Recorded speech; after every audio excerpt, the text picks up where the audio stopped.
SER Podcast.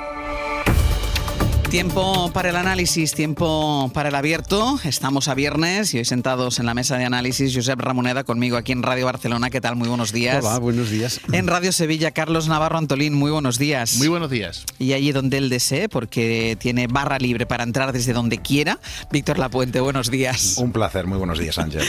Vamos a empezar, todo está muy centrado en la guerra en Gaza, en la ofensiva, en el genocidio que está cometiendo Benjamín Netanyahu sobre los palestinos, en las reacciones, cada vez más unión de la comunidad internacional en contra de Netanyahu, aunque tampoco termina de concretarse en nada. También esta cuestión está centrando el debate político aquí en España, pero me quiero detener en algo que hemos conocido en las últimas horas y que es un paso más en esa deriva de Donald Trump, y es su guerra ahora contra el saber, su guerra contra la universidad, en este caso contra la Universidad de Harvard, que es la más prestigiosa de ese país, de Estados Unidos. Ya recordemos, le cortó $2.000 millones en fondos y ahora ha ido un paso más allá y va a prohibir que matricule a estudiantes extranjeros. Es decir, que los extranjeros no van a poder ir a estudiar a la Universidad de Harvard. El pretexto, bueno, pues que esa universidad no se ha plegado a las exigencias de la administración para que proporcionara información sobre los alumnos o prohibiera las protestas pro-palestinas que hay en ese campus. Corresponsal en Washington, Sara Canals. Hola. ¿Qué tal, Ángel? Buenos días. La Casa Blanca reconoce que la medida puede afectar a casi un tercio de los nuevos estudiantes y señala a la universidad como la única culpable. Sí, la secretaria de Seguridad Nacional, Kristi Noem, ha sido muy clara y justificaba así esta nueva ofensiva contra Harvard. They have promoted and allowed violent activity on campus. They have allowed anti-Semitism, participation with... Les acusa de fomentar un ambiente violento, antisemita, tóxico y antiamericano. Dice que la mayoría de extranjeros son agitadores que acosan y atacan a judíos y les acusa incluso de tener vínculos con el Partido Comunista Chino y de ser cómplices, por ejemplo, del genocidio contra la minoría de los uigur. Lo cierto es que es una decisión sin precedentes que Harvard tacha ya de ilegal y que seguramente llevará a los tribunales, tal y como hizo hace semanas cuando Donald Trump congeló más de 2.000 millones en fondos por no ceder ante sus demandas, como cambios en la política de contratación o en los programas académicos. Harvard, además, ha sido hasta ahora, recordemos, la única universidad de élite que se ha plantado ante las duras presiones de Trump, y con esta acción pretende el gobierno dar ejemplo. El comunicado del Departamento de Seguridad Nacional lo resume en una frase que dice lo siguiente: que esto sirva de advertencia para todas las universidades del país. Bueno, de momento la administración Trump deja estos miles de alumnos extranjeros sin poder terminar sus estudios, les anima a que se vayan a otras universidades y si no se revierte, lo cierto, Sara, es que la decisión deja muy tocada a una institución que es más antigua que el propio país, que Estados Unidos. Desde luego es un duro golpe para la universidad y no solo por los valores que lleva décadas defendiendo, sino también a nivel económico. Esta medida afectará a un 27% de estudiantes, son más de 6.700 y esto supone una pérdida muy importante de ingresos para el centro, a quien Trump, recordemos, ya le ha cerrado el grifo. Y en cuanto a los estudiantes en cuestión, pues ahora deberán buscar otra universidad para no perder su visado y no ser expulsados del país. Jason Durman es profesor de economía de Harvard y antiguo asesor de Barack Obama. Just outraged.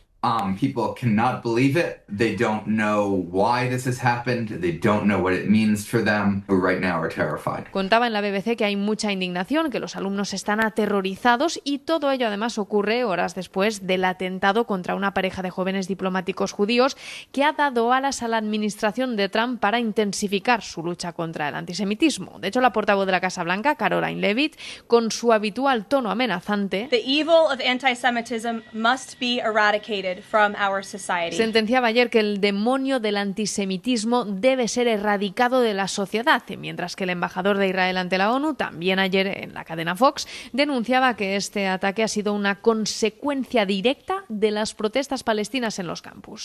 Sara, gracias. A vosotros. Bueno, pues cualquier persona, cualquier institución, cualquier entidad que se plante contra Donald Trump o le desafíe, paga las consecuencias y además no hay persona, institución, organismo que se libre de estas consecuencias, Víctor, y en este caso la universidad, y no una universidad cualquiera. Sí, la verdad es que es una sorpresa la intensidad de la ofensiva contra Harvard, no la ofensiva contra Harvard. Trump tiene 4 enemigos históricos. Uno son las instituciones establecidas, los medios de comunicación, los partidos, los sindicatos, las universidades. Él defiende al pueblo frente a esas instituciones. En segundo lugar, su gran enemigo es la cultura. Él defiende la barbarie, básicamente. En tercer lugar, la ciencia. Él defiende los remedios caseros, de la lejía contra el COVID a que no nos vacunemos. Y en cuarto lugar, a los extranjeros. Y Harvard destaca en esas 4. ¿no? Porque es una de las instituciones más antiguas de Estados Unidos, la primera universidad, la más rica, la más productiva científicamente, el referente cultural, y está llena de extranjeros, ¿no? Esta medida, pues yo creo que afecta a Harvard, pero evidentemente esto es la punta del iceberg del ataque a todo el mundo de la ciencia y al progreso, y el primero que lo va a sufrir va a ser Estados Unidos, porque el crecimiento americano se ha basado en 2 puntales fundamentales. Primero es la ciencia y el segundo la capacidad de atraer talento internacional, y con las 2 cosas pues está jugando Trump de manera muy seria. Es que va a recortar el 50% de toda la financiación a la ciencia en Estados Unidos. Y dirás, bueno, a lo mejor él puede tener una cierta lógica, decir, bueno, a lo mejor nos hemos pasado con medidas de diversidad, con estudios de transgénero, etcétera, bueno, o contra el cambio climático, puede haber algunas preocupaciones políticas hasta cierto punto legítimas de sus votantes, pero es que está cargando los estudios contra el Alzheimer, de la física cuántica, la agencia de las previsiones meteorológicas, que no van a poder ni predecir los huracanes. Un auténtico desastre, ¿no? Y esto tiene repercusión en todo el mundo, porque ya saben que las investigaciones están muy interrelacionadas entre países y al final acaba repercutiendo en las investigaciones que se llevan a cabo en todo el mundo. Claro, los costes son para todo el mundo. Claro. Primero de todo, los cerebros internacionales no van a Estados Unidos, con lo cual producen menos. Y segundo lugar, ya está documentada la fuga de cerebros de Estados Unidos fuera del país y yéndose a otros lugares. Un 30% han aumentado las demandas de científicos norteamericanos que quieren ir a trabajar a otros países. Algunos puntualmente vamos a estar beneficiados, sobre todo España, con Barcelona y Madrid, que Valencia también o Málaga, que pueden atraer a muchos, pero el mundo en su conjunto va a perder. Sí, a mí una de las cosas que me sorprende y que expresa el estado en que está en este momento el país bajo la influencia de Trump es que Harvard fue la única que plantó cara. Y está pagando esto. Es decir, ninguna de las otras universidades, algunas de ellas con reputación universal, ha plantado cara. Y esto me parece que es extraordinariamente grave, porque demuestra un nivel de degradación. El trumpismo se ha impuesto de tal manera en la sociedad que no se atreven. Que nadie levanta la voz. Que no se atreven, ¿no? Y no se atreven, y bueno, y ya ves las consecuencias de atreverse, ¿no? Esta me parece que es una cuestión fundamental, ¿no? Y es evidente lo que estaba ahora comentando Víctor, todo esto lleva a una pérdida de poder y de peso de las universidades americanas. Una compañera de la Pompeu Fabra, Cristina Pujadas, estuvo por allí hace unos días y estaba impresionada por el clima, pero también por lo que insinuaba Víctor, la cantidad de ofertas que les llegan de fuera. Claro. Desde China les están llegando ofertas abrumadoras, pero a las que no se pueden decir que no. Que es difícil decir que no, ¿no? Sí. Bueno, esto es una debilitación de Estados Unidos generada por su propio presidente, ¿no? Por tanto, todo esto está en una estela extraordinariamente inquietante, que es esta consideración de la presidencia de los Estados Unidos como un cargo en impunidad absoluta. Es el nihilismo, la pérdida de la noción de límites. Para Trump no hay ningún límite, se hace lo que su capricho decide, sin argumentos. Bueno, sí, los argumentos mejor que no los utilizara, digamos, porque no son argumentos, son agresiones, son delirios. Esto a mí me parece que es muy inquietante y tendrá consecuencias indudables para Estados Unidos. Me cuesta imaginar que esto se pueda sostener durante mucho tiempo, porque eso, si empieza una fuga importante de profesores, si empieza los ciudadanos de otros países, en fin, se lo piensan 3 veces a hacer contactos, a ir allí, a ir a estudiar. Bueno, ahora mismo yo conozco muchas personas que han sido invitadas a Estados Unidos y han recibido de los que les invitaban las instrucciones de lo que tienen que hacer para no correr riesgo en la frontera. Claro, para que no les echen para atrás. Esto en la que era la sociedad más libre. Sí. Carlos. Bueno, Harvard sin alumnos extranjeros, pues sencillamente casi que se podría decir que no es Harvard, ¿no? Porque Exacto. es un modelo de convivencia de alumnos y de profesores. Allí hemos tenido españoles ilustres impartiendo clases.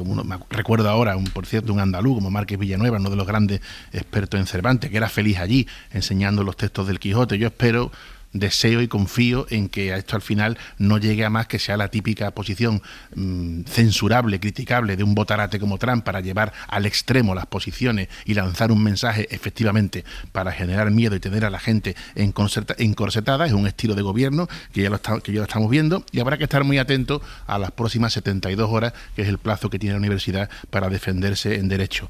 Estaremos ante una nueva batalla judicial, el mensaje está mandado, el que tenga una actitud crítica va a ser represaliado por un gobierno democrático que no tendría que estar para eso, que tendría que estar como todos los gobiernos democráticos para buscar la concordia y dejar una sociedad mejor de la que se encontró, pero que aquí evidentemente estamos nada más y nada menos que continuamente, cada vez que amanece, señalando a críticos, a enemigos, a los considerados enemigos, a una universidad que se le dice que está en coordinación nada menos que con el Partido Comunista Chino. Pues sí, cada mañana un nuevo frente. Este es el estilo Trump. Claro, pero decías una cosa y ponías el acento ahora, Carlos, en un gobierno democrático, sí, destacando esto. Y decías tú, Víctor, el ataque a todas las instituciones, porque parece que no se salva nadie, pero es que ese ataque a instituciones, estábamos hablando del campo de la ciencia, pero el ataque a la justicia, bueno, a todas las instituciones que sostienen la democracia de un país. Sí, vamos a ver, el test para la democracia americana va a ser si estas instituciones van a ser capaces de resistir. Yo creo que sí, hablando sobre todo con expertos en administración pública, existe una gran preocupación de la colonización que está haciendo de las agencias, el trabajo que está haciendo de poda con las tijeras Elon Musk o la gente que está trabajando, los ingenieros trabajando para Elon Musk en las agencias federales, pero a nivel local, a nivel estatal, existe mucha resistencia, tanto de la administración pública formal como de todo el sistema judicial americano, que es muy complicado. Tienes los distritos, los distritos judiciales, tienes los fiscales en cada uno de los estados, fiscales generales de cada uno de los estados.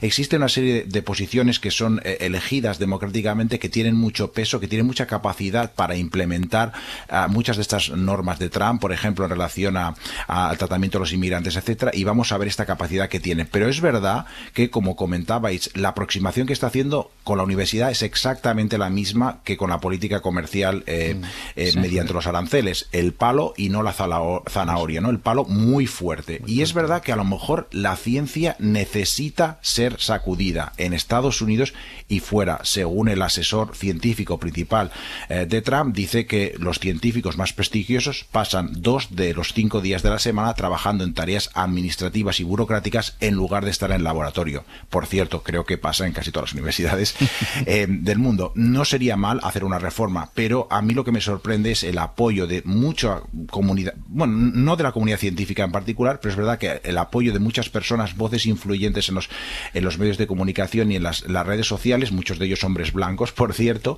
que se quejan de los excesos de la cultura woke, de los excesos de la progresía, defendiendo los derechos de las minorías, defendiendo los derechos de las minorías étnicas, de las minorías sexuales, etcétera, pero de ahí a este tipo de medidas absolutamente brutales, pues hay un trecho muy fuerte. No creo que exista razón para sostener, ninguna razón objetiva para sostener estas reformas. Sí, para hacer una reflexión sobre la universidad, pero no para justificar ninguna sola de estas reformas. Es que el discurso reaccionario campa por todos los países, esto ya lo sabemos, ocurre aquí, ocurre en Francia, ocurre en Estados Unidos, pero que llegue a estas dimensiones, que llegue a contaminar por completo al poder, sí, tenemos, es verdad, unos partidos de extrema derecha cada vez más fuertes en Europa y que puede ser que un día lleguen, no creamos que nosotros estamos libres de riesgo, ¿no? Pero que se llegue a estos extremos y veremos la justicia, porque la justicia, es verdad, sobre todo en las partes altas de la pirámide, la justicia ya ha claudicado algunas veces con Trump, digamos, no sería la primera vez. Depende, seguro, del lugar al que tienen que ir a parar estos casos, etcétera, pero digamos, la contaminación que está extendiendo Trump por todo el país, aparte de que es indicativa de que algo que no percibíamos estaba pasando allí y que la democracia americana era mucho menos sólida de lo que nos imaginábamos, aparte es una realidad creciente, ¿no?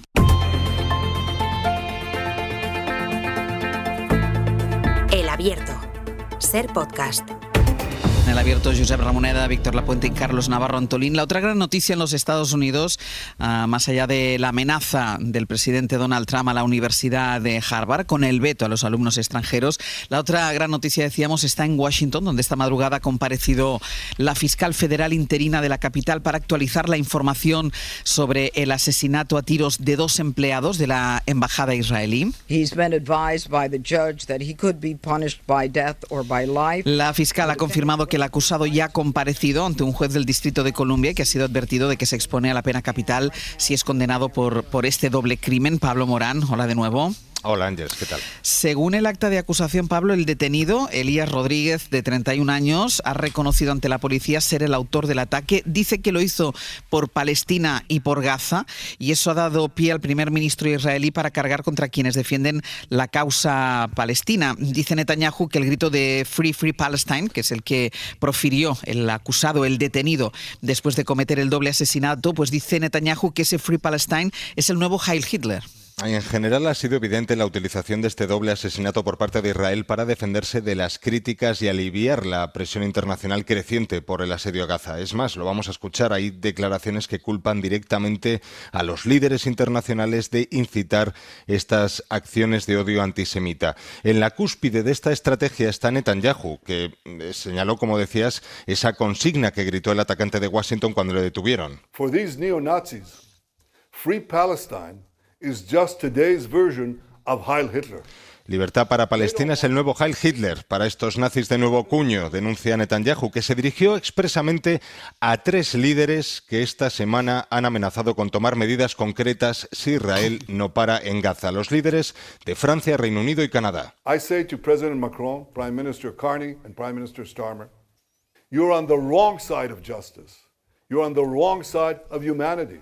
And you're on the wrong side of history. Les dice que están en el lado equivocado de la justicia, de la humanidad y de la historia. Su ministro de Exteriores amplió todavía más el foco de esta crítica. This is what happens when leaders in the world surrender to the Palestinian terrorist propaganda. Esto es lo que pasa, dijo, cuando los líderes internacionales se rinden ante la propaganda terrorista palestina. The words are the modern blood libels. Sus palabras, aseguró, son los nuevos libelos de sangre, en referencia al mito utilizado en la historia para perseguir a los judíos. Ya escuchábamos además antes, y lo citaba también Sara Canals, que el embajador de Israel ante Naciones Unidas culpó directamente a las protestas en los campus de expandir este odio antisemita. Fue antes del anuncio de Harvard. En definitiva, Ángels, es una estrategia habitual de Israel la de identificar la crítica con el antisemitismo, pero ahora lo hace con estas 2 víctimas sobre la mesa. Entre tanto, sobre el terreno, Israel ha ordenado a la población del norte de Gaza que evacúe ante una nueva ofensiva. Esta noche las fuerzas de Netanyahu han atacado una vez más los campamentos de Jabalia, donde hay medio centenar de personas desaparecidas bajo los escombros de un edificio residencial. Y esto, Pablo, mientras se confirma la muerte por hambre ya de una treintena de gazatíes. Exacto, son niños y ancianos que han muerto de hambre en los últimos días, según las autoridades sanitarias gazatíes. Claramente, los suministros que han llegado en estos primeros camiones que han entrado en Gaza esta semana pues son insuficientes para cubrir las necesidades de la población. Este que escucháis es el sonido de la multitud que se agolpaba ayer frente a una de las panaderías de Han Yunis, que ha podido volver a abrir, ha podido poner en marcha su horno de nuevo después de recibir los primeros sacos de harina. El sonido es el de las decenas de personas que intentaban llegar a la ventanilla en la que se estaba dispensando el pan. Ayer entraron 90 camiones más en Gaza. Recordemos, antes del bloqueo eran 500. Pablo, gracias. A ti, hasta luego. Los mata por el efecto de las bombas, los mata porque no hay medicación ni manera de tratar a los heridos y a los enfermos, los mata ya de hambre. Y bueno, sabe que es impune porque de momento nada de lo que está haciendo Benjamin Netanyahu tiene ningún tipo de consecuencia. Es verdad que en los últimos días ha aumentado un poco los decibelios de esa crítica a nivel internacional, la última incluso, la del nuevo canciller alemán Friedrich Merz, pero claro, la respuesta es la la de siempre. Las críticas son, Josep, antisemitismo. Sí. Vamos a ver, es evidente que un atentado terrorista como el del otro día, que se cargó a estos dos empleados judíos, es una estupidez y una barbaridad que no añade nada, y si algo da es eso, argumentos, sí. Pero esto no puede minimizar la importancia de lo que está ocurriendo. La importancia de lo que está ocurriendo es que Netanyahu está ejerciendo un claro caso de genocidio sobre Gaza, donde ya ha advierto y repetido que su objetivo es echarles a todos y convertirla en territorio propio, y además a la inspiración de la propuesta de Trump de convertirlo en un resort. Sí, de convertirlo en la costa azul israelí, ¿no? Por tanto, el desafío y el desafuero a la vez es absolutamente indiscutible, y lo que cuesta entender es precisamente lo contrario de lo que Netanyahu se queja. Están siendo muy prudentes y muy lentos los dirigentes europeos, los propios Merz, Macron, Starmer, etcétera, han mantenido sí posiciones más o menos críticas, pero en ningún momento se ha visto una reacción fuerte, global, de los principales poderes internacionales diciendo, oiga, basta. Hay gente que dice que conoce Israel, algunos periodistas que han estado allí, que esta vez Netanyahu se ha pasado de la línea, y que esto le va a tener costes internos, y que su periodo puede acortarse. Yo, francamente, no tengo argumentos ni elementos para discutirlo, pero lo que veo en este momento es un ejercicio a la vista de todo el mundo, sin ninguna excusa para poder decir que no sabíamos lo que está pasando, que es un caso de genocidio sin matices, y que no hay una reacción internacional como correspondería. Carlos. Quizá lo único positivo ahora mismo, porque es difícil ver algo positivo, es que parece que aumenta esa presión internacional contra Israel. El asesinato a tiros en la calle de 2 empleados de la Embajada de Israel en Estados Unidos es una barbaridad, y es una prueba más de que la enésima de que la violencia llama a la violencia. El atentado del 7 de octubre de 2023, que es el origen de esta escalada vergonzosa para la humanidad, fue una salvajada. Pero conviene ahora recordar tanto el origen como que lo urgente es que se permita llegar la ayuda humanitaria, que se abran los carriles humanitarios, que haya fluidez en el intercambio de rehenes, y que la lucha, y decir alto y claro, que la lucha contra los terroristas de Hamás no puede justificar nunca dejar a la población morir de hambre, muchísimo menos a la población vulnerable como son los niños. Eso, denunciar esa atrocidad, no es ser antisemita. Conviene recordarlo todo desde todos los puntos de vista. Víctor.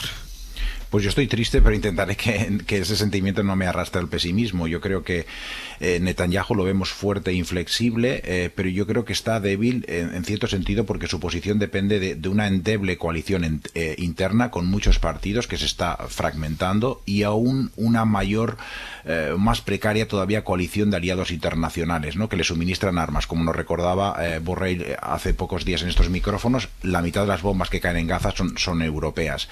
Entonces yo creo que la comunidad internacional se está, digamos, pasando de bando. Se han unido recientemente 2 países muy reticentes tradicionalmente a presionar a Israel, como Alemania y Estados Unidos, y por lo que leemos desde fuera, dentro de Israel la brecha es cada vez mayor entre una extrema derecha cada vez más irracional, que pide el control total de Gaza y que básicamente no pase ni un solo alimento a su población, y un ejército israelí cada vez más racional, que ve cada vez más claramente, al menos sus oficiales de manera privada, pero también con alguna manifestación pública, consideran que la situación en Gaza es insostenible, que la gente está al borde de la inanición, y que evidentemente hay que cambiar. Y es verdad que Estados Unidos sigue siendo el principal aliado de Netanyahu, es verdad que es el principal soporte en cuanto a armas, es verdad que pues ha jugado Trump con las ideas que sonaban bien a Netanyahu, ¿no?, como por ejemplo desplazar a 1 millón de palestinos a Libia o construir resorts, pero cada día es más obvio el choque de intereses últimos, porque Trump, y lo ha manifestado estos días claramente, su intención es poner fin a esta guerra brutal, ha utilizado estos términos, y Netanyahu precisamente sobrevive en el poder gracias a esa guerra, con lo cual habrá tarde o temprano un choque entre esos intereses, eso espero.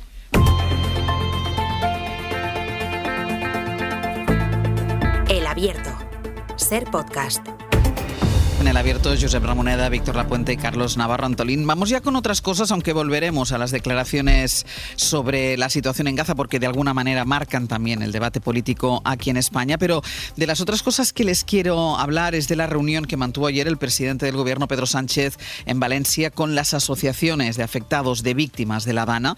Se comprometió con ellos a celebrar un funeral de Estado, coincidiendo con el aniversario de la peor catástrofe natural que ha asolado a nuestro país. Y además les ofreció que fueran ellas, que fueran las víctimas, que fueran los familiares los que abrieran la comisión de investigación sobre la Dana que se va a hacer en el Congreso, algo que no podrán hacer en las Corts ni abrir y cerrarlas porque el PP y Vox les han negado la participación, es decir, no van a estar ni al principio ni al final, no van a estar nunca en la comisión de investigación de las Corts valencianas sobre la Dana porque PP y Vox no quiere que estén. Radio Valencia, Natalens, buen día. Buen día, Ángels. En esa reunión del presidente del Gobierno con las víctimas, ellas le trasladaron al presidente que se sienten solas, que se sintieron solas durante los primeros días después de la Dana, y Sánchez se comprometió a un plan para evitar riesgos de crecidas y además se comprometió a volver a reunirse con ellas, con las víctimas, cuando ellas quieran y como ellas quieran. Algo que 7 meses después el presidente valenciano no ha hecho ni siquiera una vez.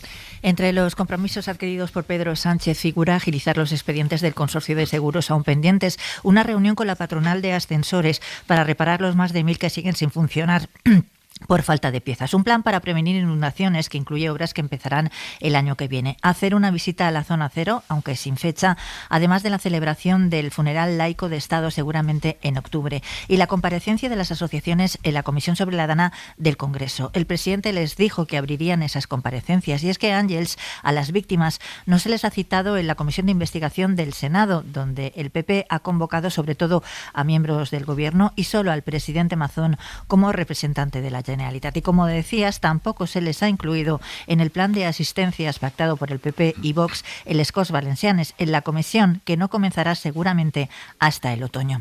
Fueron 3 horas de una reunión, la de ayer, en la que según las víctimas el presidente empatizó con ellas, una actitud que contrasta, insisten, con la del presidente de la Generalitat, con Carlos Mazón, que todavía no se ha reunido con ellas, aunque diga que las puertas de su despacho están abiertas. Ana, gracias. De nada. En eso insiste el presidente Mazón, que las puertas de su despacho están abiertas, que se ha reunido con algunas de ellas, siempre por la discreción, optando por la discreción, es lo que defiende el presidente valenciano. Y mientras el presidente de su partido, Alberto Núñez Feijóo, opta por ignorar a Mazón y el hecho de que siga sin reunirse con las víctimas. Ha hecho un blanco en el cerebro Alberto Núñez Feijóo y parece que esto no lo tiene computado. Y con esa premisa, ayer opinó acerca del encuentro entre Pedro Sánchez y las asociaciones de víctimas. Josué Coello, buenos días. ¿Qué tal, Ángels? Buenos días. Claro, y con ese blanco que tiene en el cerebro, que no recuerda que Mazón tampoco se ha reunido con ellas, bueno, lo que dice Feijóo es que ya era hora que el presidente del Gobierno recibiera a las víctimas, que Sánchez se ha desentendido de lo que pasó en Valencia. Sí, ayer Feijóo afeó a Sánchez su tardanza en verse con las víctimas, recordando que desde que estuvo en Paiporta con el rey no había vuelto. También insistió Feijóo en que el Gobierno debería haber declarado el estado de emergencia nacional, lo que hubiera supuesto apartar a Carlos Mazón al frente de la Generalitat, algo que ni siquiera el propio Feijóo ha hecho. Ya era hora, ya, de que tuviese algún interés por Valencia. Tenemos que saber por qué el presidente del Gobierno se ha desentendido. ¿Por qué no quiso declarar la emergencia nacional y asumir el mando, que es lo que le correspondía por ley y por una obligación ética y moral?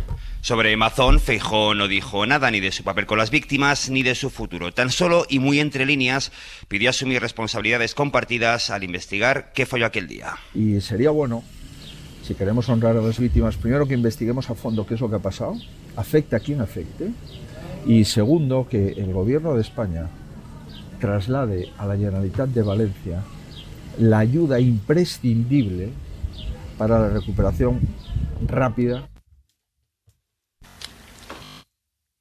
Tenemos problemas con esta conexión. Afecta a quien afecte.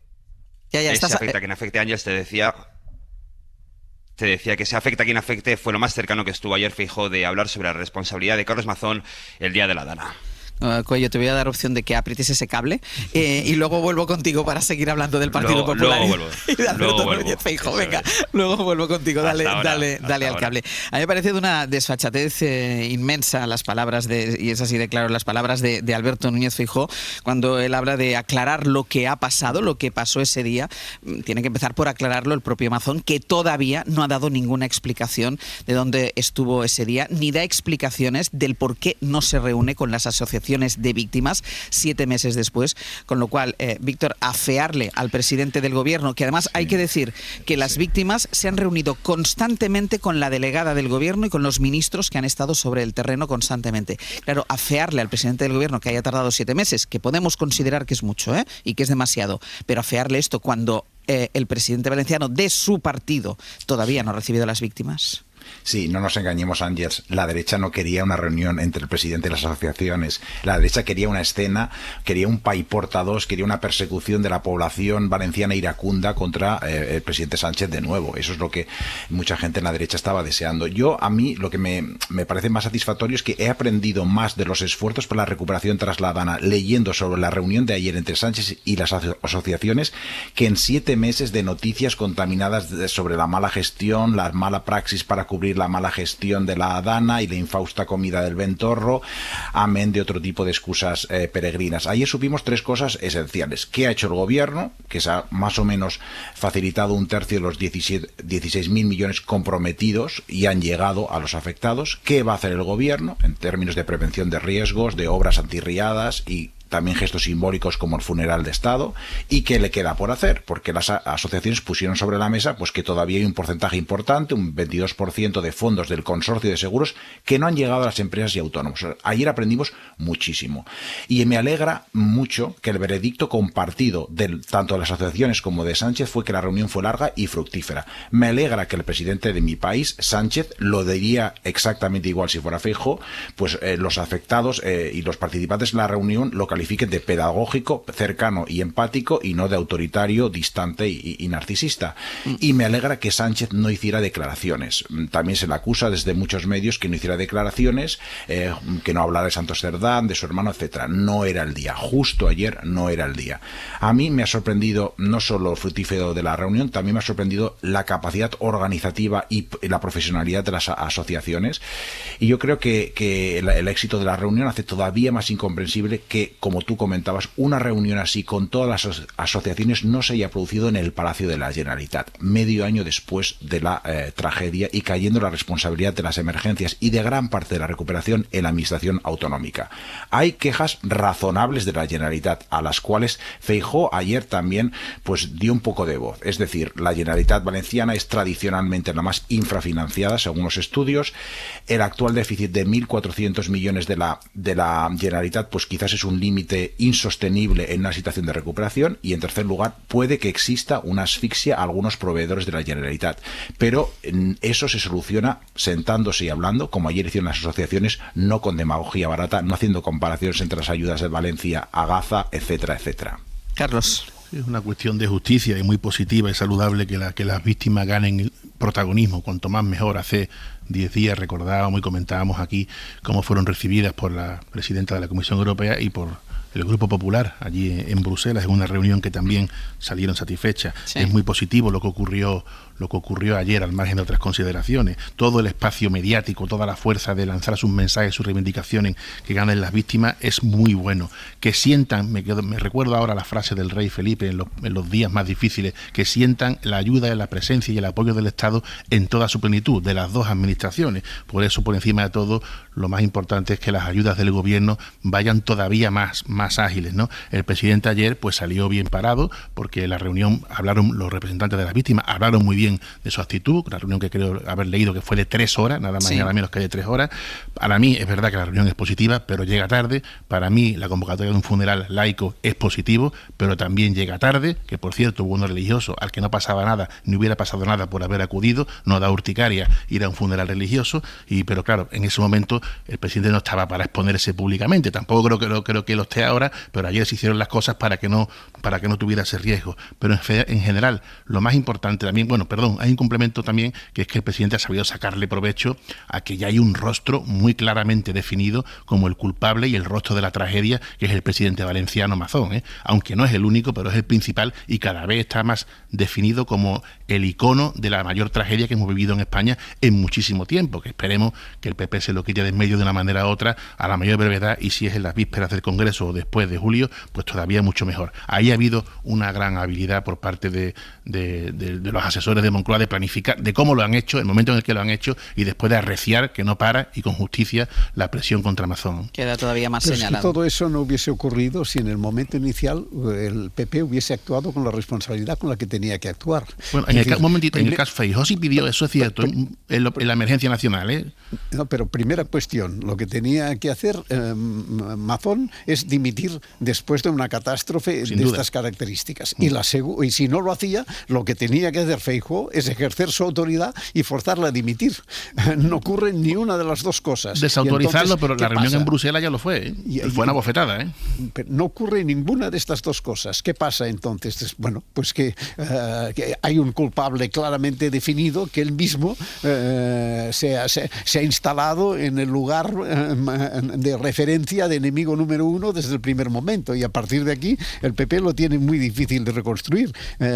Sánchez ha acudido en este momento y lo ha capitalizado, pero si lo ha podido capitalizar es porque los otros han vivido desde el primer instante en lo que vive desde hace ya mucho tiempo el PP, que es con un Feijóo que no toma decisiones, con un Feijóo que no sabe otra cosa que responder a la última frase de Pedro Sánchez. Y creo que aquí está la cuestión central, que además nos llevará a la otra cuestión central, ¿no? Que es cómo está Feijóo en el PP en este momento, ¿no? Ahora hablaremos de eso precisamente, de cómo va empujando de cara al Congreso la parte más a la derecha del Partido Popular, Alberto Núñez Feijóo, de cara a este Congreso. Tú decías, Carlos, le desautoriza con el recibimiento que le hace el Partido Popular Europeo, incluso un representante del Partido Popular Español en Bruselas, pero da igual, porque eso no tiene consecuencias.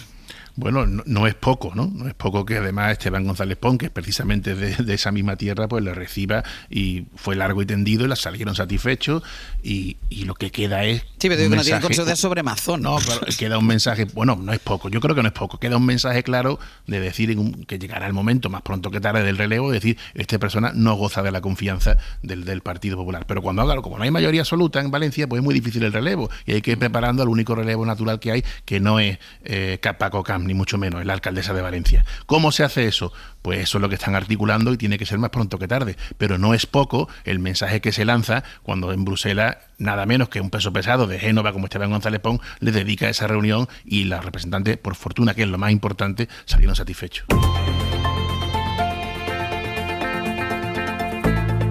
El Abierto. Ser Podcast.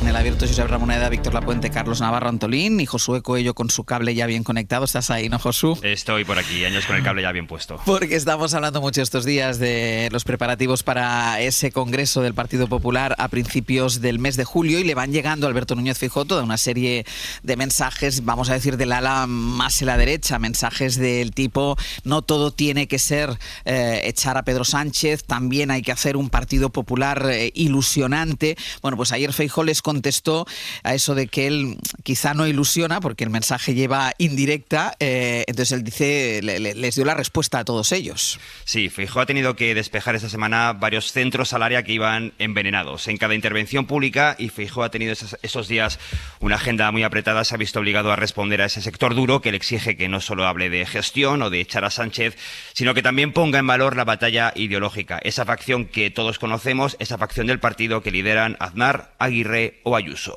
Aquí no sobra nadie, especialmente ahora que sufrimos el gobierno más cínico, corrupto y antiespañol de nuestra historia. Pero un proyecto para España tiene que ser algo más que echar a Sánchez. ¿Qué va a suceder? Tiene que ilusionar. Tenemos que dar más la batalla cultural. En público, Ángels, Feijóo no va a lanzarles ningún mensaje crítico, pero fuentes de su entorno nos dicen que entienden que le pidan ilusionar, pero es más fácil ilusionar, recuerdan estas fuentes, gobernando que la oposición, y recalcan: Feijóo ha ganado todas las elecciones a las que se ha presentado, lo cual, para no emocionarnos, dicen, no está nada mal. Josu, gracias. A vosotros. Hay otra muestra de las últimas horas de esta presión por parte de este ala más a la derecha. Escuchábamos antes a Isabel Díaz Ayuso decir eso, que no todo tiene que ser echar a Pedro Sánchez, o no solo tiene que ser echar a Pedro Sánchez. Ya saben que en estas últimas horas, en estos últimos días, el Partido Popular está intentando virar un poco su mensaje en torno a la masacre, al genocidio de Gaza. Ayer escuchamos a Feijóo, es verdad que no habla de guerra ni de invasión, sino que habla de intervención militar, pero bueno, ya le hemos visto en la línea del Partido Popular Europeo, pues ir un poco más en esta estela, pero claro, hay ese ala más a la derecha que le sigue siendo siempre generando problemas. Comparen lo que dijo Feijóo, insisto, moderando ya un poco, virando sobre la opinión que tiene el Partido Popular sobre la masacre en Gaza. Comparen lo de Feijóo con lo que dijo ayer Isabel Díaz Ayuso. ¿Y qué hacen las autoridades palestinas por proteger a su gente? Ni agua, ni educación, túneles para bombardear sistemáticamente a Israel. Tantas delegaciones que no pueden participar en los Juegos Olímpicos por ser mujeres. Silencio, a las mujeres señoría. en muchos países se nos niega participar en las Olimpiadas. ¿Han dicho algo? ¿Lo han intentado boicotear ustedes en algún momento? Claro que no, porque su problema es el de siempre, antisemitismo. Estas son las palabras de Isabel Díaz Ayuso. ¿Puede contener, Carlos, Alberto Núñez Feijóo a esta ala más a la derecha de su partido?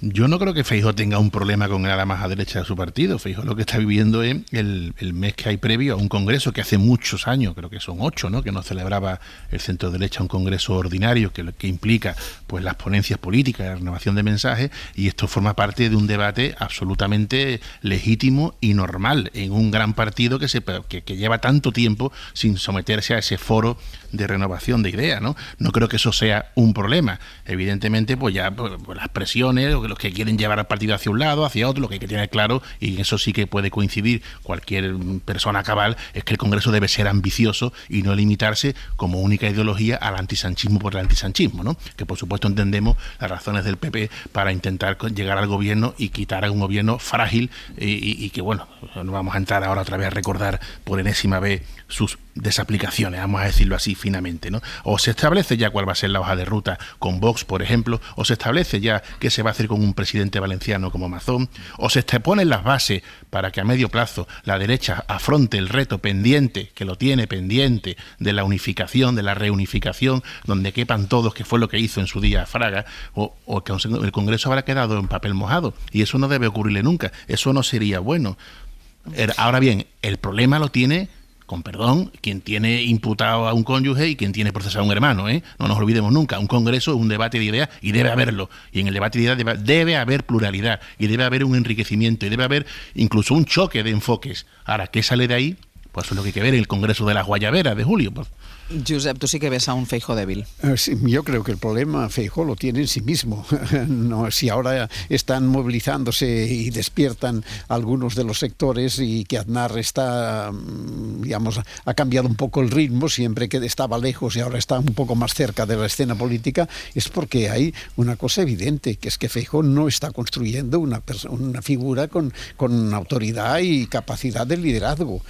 No lo está construyendo porque no ha sido capaz de desarrollar un proyecto político que aporte alternativas y diferencias, y porque su discurso es que lo vemos cada día, no sabe decir una frase que no empiece por Sánchez, es decir, siempre está pendiente de cómo ridiculizar la última cosa que ha dicho Sánchez, y esto tiene sus límites, y por tanto estamos en una situación en que el PP para gobernar necesita dos cosas que van juntas en buena parte, o bien un liderazgo más potente que sea capaz por sí mismo de ganar territorio hacia el espacio central, y por tanto poder llegar a pensar algún día en una alianza de gobierno con sectores moderados de las derechas periféricas, o bien la dependencia de Vox. Es decir, el PP solo puede gobernar con una de estas dos fórmulas.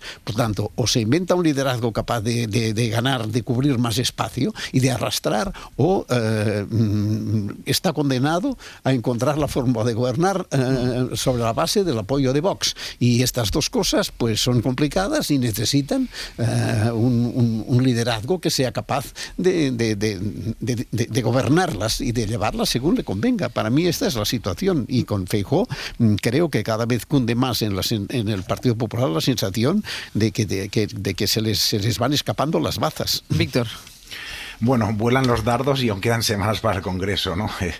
No sé lo que va a pasar. Hablamos de la derecha, pero más que a la derecha parece una garra derecha la que tiene el Partido Popular, porque las palabras de Ayuso no son propias de Trump, son más trumpistas que Trump en relación a Palestina. Le pasa por la derecha. Sí, parece que Trump lleva el pañuelo palestino en comparación. Realmente es brutal.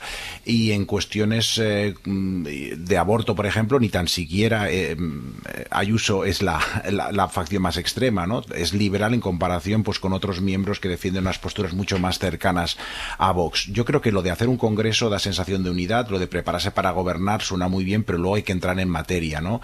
Y la verdad es que el Partido Popular estaba muy unido hasta ahora, estaba unido en lo negativo, en ir contra Sánchez, contra sanchismo, y en las trincheras pues había todo el mundo donde había que disparar. Ahora toca sentarse y pasar de una posición más destructiva a otra, digamos, un poco más constructiva, y pueden surgir las dudas y las disputas. Yo creo que no son malas, son sanas. El PP hace gala tradicional de tener tolerancia interna hacia las diferencias, que no existe en otro partido, vale, muy bien, pero si haces un programa en común hay que priorizar unas opiniones sobre otras, ¿no?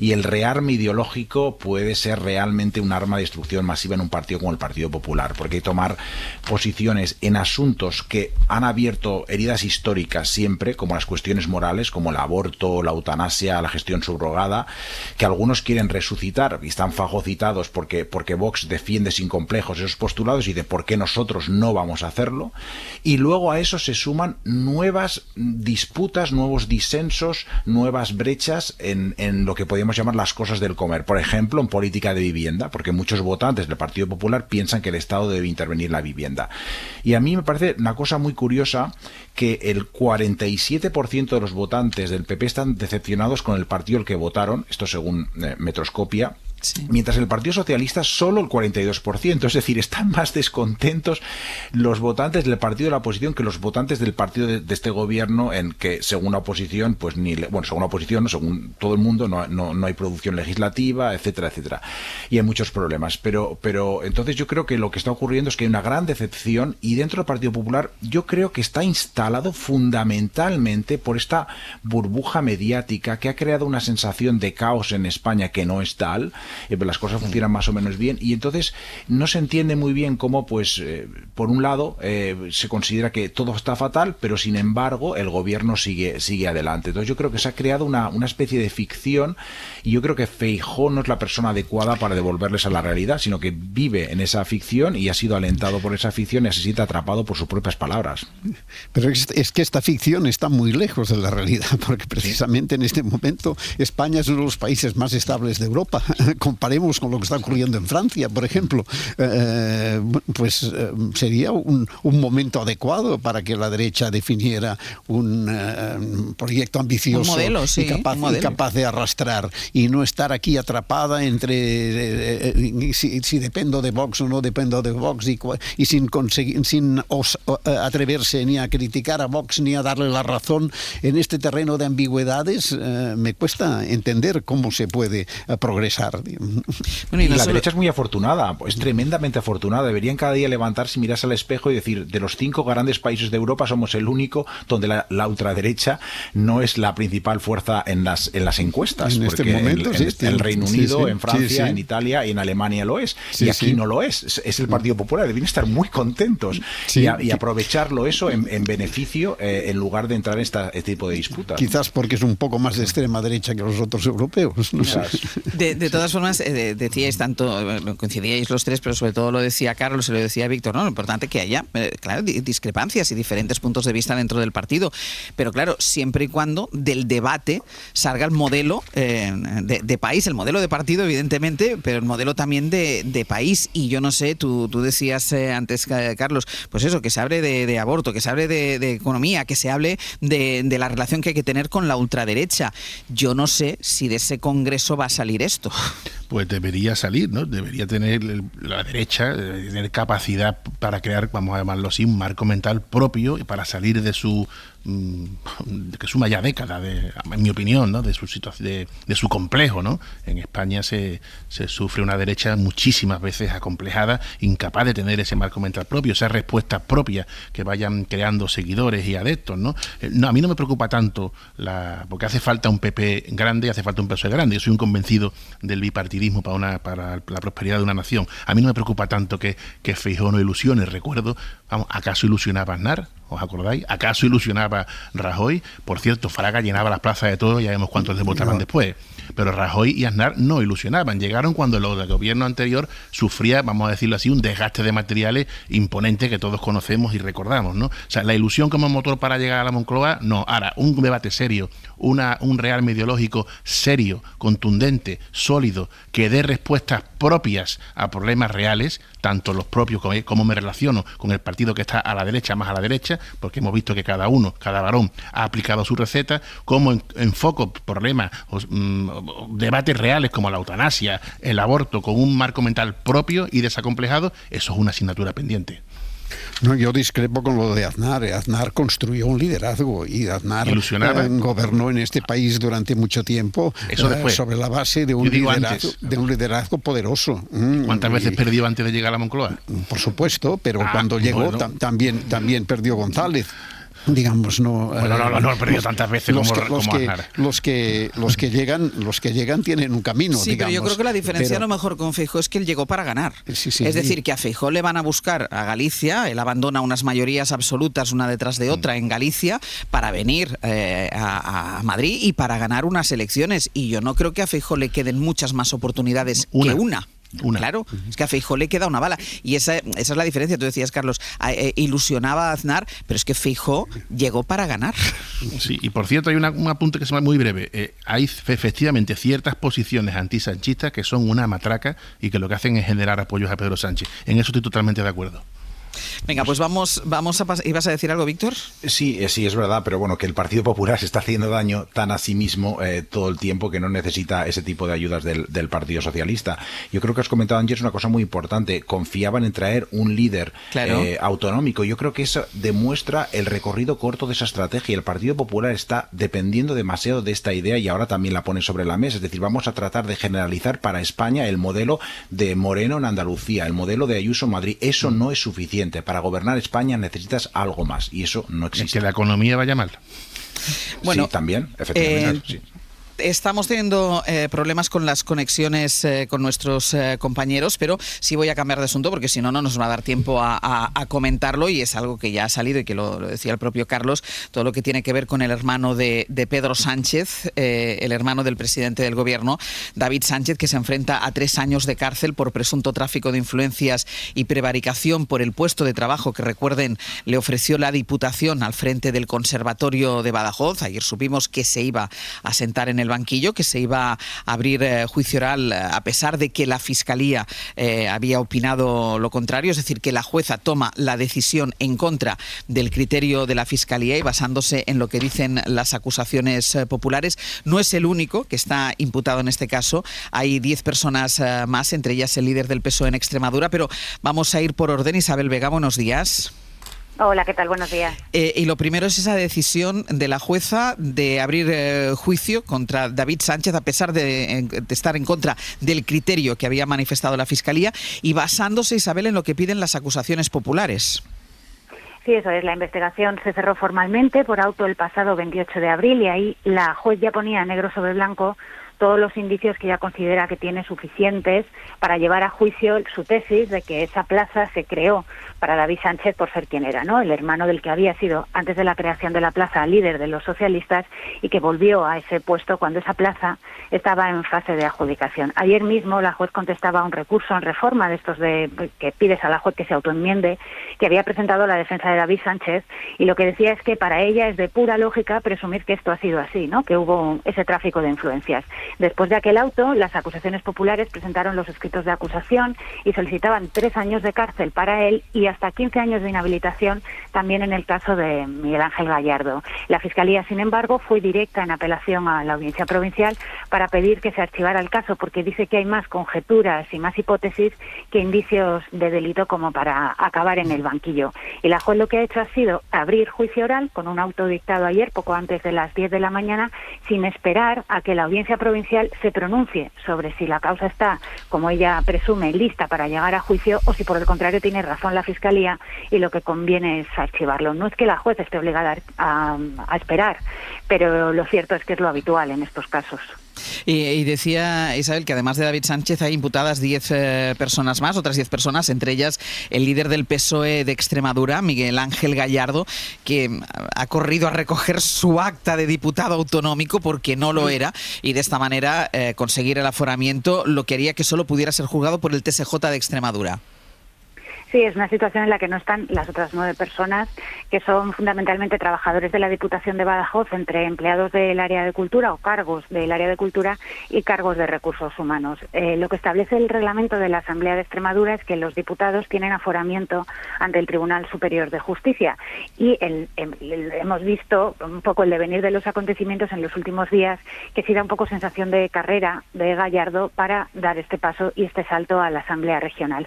Su acta de diputado se expidió el miércoles a la 1:20 de la tarde y la juez dictó el auto de apertura de juicio oral el jueves antes de las 10 de la mañana y sin tener constancia de que se había cumplimentado esa formalidad. Entonces, bueno, ahora se abre un periodo en el que parece que venimos como de una sensación de carrera. El PSOE habla de un ataque de prisas de la juez, pero en el que se paran máquinas, de hecho, porque aparte del embrollo procesal y del debate que se puede abrir sobre si el aforamiento empieza cuando uno toma posesión o cuando recoge el acta, el hecho es que al final todos los juristas a los que hemos consultado dicen que la causa va a acabar en el Tribunal Superior de Justicia de Extremadura. Entonces, la principal consecuencia ahora es un frenazo en los tiempos, porque tendrá que hacer valer Gallardo esa condición de aforado y la juez tomar decisiones y de manera que la causa acabe en el Tribunal Superior de Justicia y allí se decida por dónde sigue el devenir de los acontecimientos, si para juicio oral, si esperan a los recursos, si lo resuelven ellos, en fin, luego habrá todo un debate. Pero la principal consecuencia es esa, que estas 10 personas, además de Gallardo, ahora verán dilatados los tiempos. Es decir, verán dilatados los tiempos todos, afecta a toda la causa, no afecta solo al individuo. Afecta a la causa entera. Luego sí se podrá tomar una decisión. A ver, la lógica indica que el Tribunal Superior de Justicia asumiría el enjuiciamiento o el remate, por así decirlo, la puntilla de la causa entera, porque los hechos están muy relacionados. Se supone que es una plaza creada para David Sánchez y en ese proceso habrían participado todas esas personas a las que la juez quiere sentar en el banquillo. Pero, bueno, hemos visto otros casos donde la instancia superior se queda solo con la parte que afecta al aforado y deja el resto de la causa en la justicia ordinaria. Entonces tenemos que esperar decisiones, tenemos que esperar primero que esa causa efectivamente se eleve al Tribunal Superior de Justicia y que allí analicen qué hacer. Y a todo esto con la espada de Damocles de la Audiencia Provincial, porque la Fiscalía lo que pide es archivar el asunto, así que podría tumbar la causa entera y que ni juicio, ni aforamiento, ni Tribunal Superior de Justicia. Pues Isabel, gracias. Gracias a vosotros. No sé si sorprende o no, Josep, la actuación de esta juez. No conozco los detalles y no me atrevo, pero no es muy edificante esta imagen de confusión que genera todo esto, ¿no? Además, siendo como cualquier juicio, siendo siempre un territorio delicado, las cosas tendrían que pasar de una manera menos cargada de sombras, ¿no? Sí. Pero no tengo información para decir más, ¿no? Víctor. Bueno, yo creo que por un lado, no en todas las contrataciones públicas sospechosas de irregularidades se envía a juicio oral a 11 cargos. Y enlazando con lo que decíamos antes de las universidades, pues todo el mundo oye hablar de estas plazas han sido preparadas para tal y cual persona. Por tanto, entiendo a la gente que puede decir que hay sospechas de lawfare o de estrategias jurídicas de destrucción o de legitimación del gobierno. Por cierto, esta gente que dice que hay un uso torticero de la justicia para acabar con el gobierno democrático son casualmente todos de izquierdas en España y todos son de derechas en Estados Unidos. No sé si era por casualidad, ¿no? Pero en todo caso, quienes sean, yo creo que existen dudas razonables razonables, sospechas de que a lo mejor se ha podido forzar la ley al perseguir a unos individuos, pero también hay sospechas fundadas en el auto de la jueza y en la elevación a juicio oral de que se forzó la ley. Hay acusaciones graves, delitos graves de prevaricación en concurso, de nombramiento ilegal, de tráfico de influencias, y además de esto se pide la nulidad de la convocatoria de la oferta de empleo público. Por tanto, yo creo que hay sospechas de que, bueno, a lo mejor ni una parte ni la otra pues tienen razón, y yo creo que lo vamos a ver pronto. Como habéis comentado, el Tribunal Superior de Justicia de Extremadura, que más bien, y no tanto la Audiencia Provincial, va a comprobar y va a ser la primera instancia y a ver a otras para ver si se derivan claros indicios de criminalidad, como dice la jueza, de los hechos investigados, o si, como dicen, se sospecha del Partido Socialista, esto es una caza de brujas, ¿no? Carlos. Sí, desde el principio era conveniente aplicar esa teoría de es urgente esperar y tener cautela, ¿no? Lo que pasa es que ya no se puede decir lo que algunos han dicho hace meses, que esto no va a ningún lado, ¿no? Ya tenemos al hermano del presidente del gobierno pues al borde de sentarse en el banquillo. Efectivamente, los delitos son especialmente feos, porque son delitos en el ámbito público, de influencia, de malversación. Ahora, a mí lo que más me llama la atención, porque ya digo que de lo otro es urgente esperar, y el derecho es muy garantista en este aspecto, el derecho español, lo que me parece impresentable es la conducta y la reacción del secretario general de los socialistas extremeños, que se delata él solo. Absolutamente impresentable. La carrera para aforarse. La carrera de ingeniería express para aforarse, y yo no sé, ya en un contexto más general, que han hecho mal los extremeños para en 3 años asistir a 2 espectáculos que han sido 2 esperpentos. El primero, el de la presidenta María Guardiola, con aquel metisaca de no querer gobernar con Vox y ponerse muy digna, inflamada, a acabar gobernando con Vox, y ahora esto del secretario general del Partido Socialista extremeño, que verdaderamente roza la estafa y se delata solo, y es una huida de la justicia ordinaria, después de lo que dijo hace unos meses. Yo creo que hace un mal servicio a la política, a la comunidad autónoma, a su partido, que no se lo debería permitir, y en general hace que los ciudadanos, desde luego, no tengan precisamente pasión por la actividad pública, ¿eh? Mira, ya que estamos... Víctor, perdona. Sí, no, que esto del aforamiento me parece más ridículo que lo de Guardiola. Esto sí que me parece propio de una película de Mariano Ozores, aprovechando que falleció esta semana. En todo caso, yo creo que un día todo esto tiene que llevarnos a replantearnos cómo ofertamos el empleo público en nuestro país. Tenemos un sistema que es una rémora no del franquismo, sino de la restauración. En casi todo el mundo democrático se ha ido avanzando hacia modelos de empleo más flexibles, y donde las plazas no se adjudican a una persona, sino que se utilizan pues fórmulas pues más transparentes y menos manipulables, y con menos grietas jurídicas para hacer amaños. No digo que aquí haya amaño o que no exista, esto tendrá que decidirlo los jueces, pero yo creo que no podemos estar pendientes de que el trabajo público quede al escrutinio de unos jueces, ¿no? La jueza decía en este auto que no entiende las razones de la creación de un puesto. Creo que es normal que una juez no pueda entender y no deba entender, no deba meterse en por qué se generan y crean los puestos de las administraciones públicas. Creo que tiene que haber unas auditorías económicas, tiene que haber otro tipo de estudios sobre la racionalidad del empleo público, y no que tenga que ser el escrutinio de los jueces y de las juezas, ¿no? Yo creo que deberíamos desjudicializar, deberíamos desburocratizar todo el proceso de contratación en la administración pública. Sé que esta es una reflexión muy general, pero creo que es importante hacerla, porque se nos van acumulando los casos, y creo que es importante que esto lleve a una reflexión colectiva, a ver si hay una gota por fin que colma el vaso y que nos hace reflexionar y cambiar este sistema, porque esto no ocurre en otros países. En otros países no ocurre este tipo de cosas con los hermanos del presidente, porque el empleo público sigue otros parámetros. Yo sé que quería decir algo, porque va moviendo la cabeza. No, de verdad que no ocurre en otros países. Me gustaría encontrar un país. No tanto con este tipo de cosas, no tanto con este tipo, ocurren otras cosas, eso es verdad. Dejadme que cierre este apartado judicial con una última hora, porque por primera vez la justicia ha imputado a 2 ex altos cargos del gobierno de Ayuso por las muertes en las residencias de mayores durante la pandemia. Elena Jiménez, buenos días, cuéntanos. Hola, ¿qué tal? Muy buenos días, Ángel. Sí, es la primera vez que van a tener que ir a un juzgado como investigados 2 altos cargos relacionados con los llamados protocolos de la vergüenza, que impedían que los mayores que estaban en residencias fuesen derivados a un hospital en lo peor de la pandemia. Son Carlos Mur, el que fuera el alto cargo del gobierno de Ayuso, que puso la firma a esos protocolos, y Francisco Javier Martínez Peromingo, la persona que le sucedió en mayo de 2020. Están citados el próximo lunes, día 26, en un juzgado de instrucción de Madrid, en el número 3, que ha reabierto una causa tras años después de haberla cerrado. La había cerrado hace 3 años, la ha vuelto a reabrir a petición de la Fiscalía Provincial de Madrid, una fiscalía que recibió el pasado mes de octubre una denuncia colectiva de más de 100 familias que habían perdido a los suyos en una residencia en lo peor de la pandemia. La denuncia, Ángels, se dirigía contra altos cargos del Gobierno de Ayuso por denegación discriminatoria de la asistencia sanitaria, un delito que está castigado en el artículo 511 del Código Penal. Así que estas dos personas, Carlos Moore, que fue la persona que firmó, que puso la firma a esos protocolos de la vergüenza, y Francisco Javier Martínez Peromingo, que fue la persona que les sucedió en el cargo en mayo de 2020, van a tener que ir a un juzgado de instrucción, esta vez en calidad de investigados. Hasta ahora habían ido en varias ocasiones, pero como testigos, Ángels. Pues esta es la información a esta hora. 2 exaltos cargos del Gobierno de Ayuso imputados por las muertes en las residencias durante la pandemia. Elena, gracias. Hasta luego, adiós. Y vale la pena que nos detengamos, al menos para dejarlo contado, en la comparecencia de ayer de la ministra portavoz, Pilar Alegría, en la comisión que ha abierto el PP en el Senado.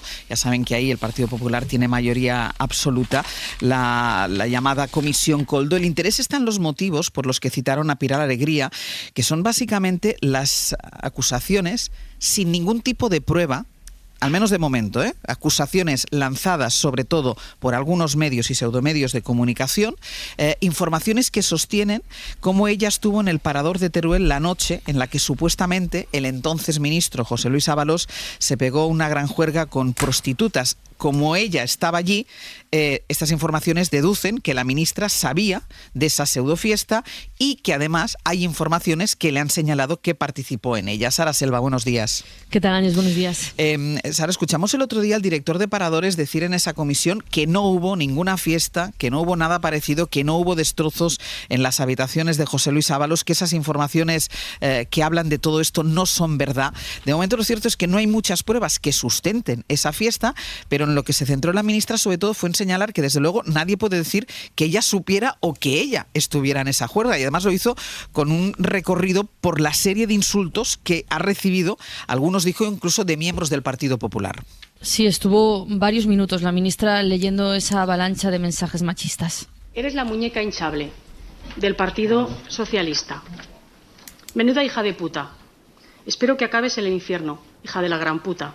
Te mereces lo peor. A prisión, tú que eres la más prostituta de todas, las que pasan por allí, vendida, corrupta. Habló Ya Pilar sabemos. Alegría de matonismo, de cómo se está arrasando con todo tipo de líneas rojas. Todo esto que se monta y que se organiza se hace con un único objetivo, que es sembrar dudas sobre personas honestas, que en mi caso yo lo soy. Llevo desde el año 2008 Tuvo la ocupando. ministra que negar una y otra vez saber algo de esa fiesta. Jamás he tenido constancia de que hubiese ninguna fiesta. Lo hizo Jamás. con toda rotundidad ante las decenas de preguntas que le formularon los grupos. Repitió lo que en realidad ya había dicho en otras ocasiones, que ni vio, ni escuchó, ni supo nada de aquella supuesta fiesta, y que lo lógico es que si eso pasó, ella se hubiese enterado, ella y todo Teruel. Lo hubieran sabido al minuto, no solamente en Teruel.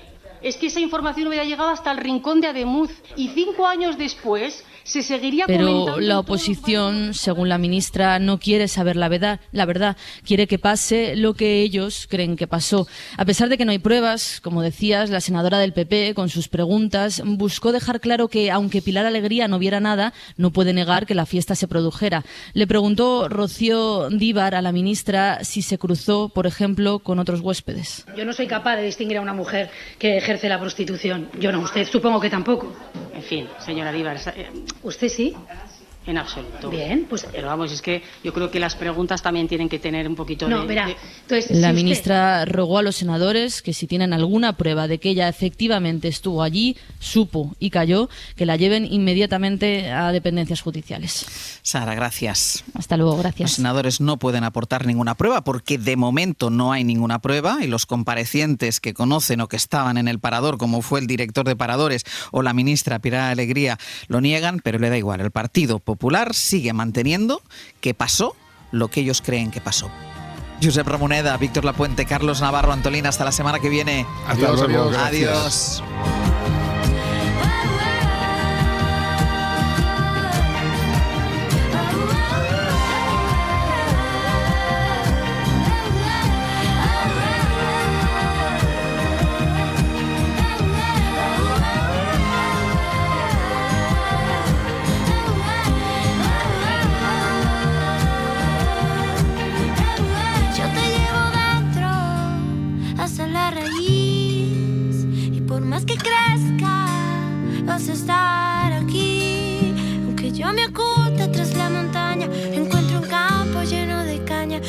otra manera, mi rayo de luna es que tú te vayas.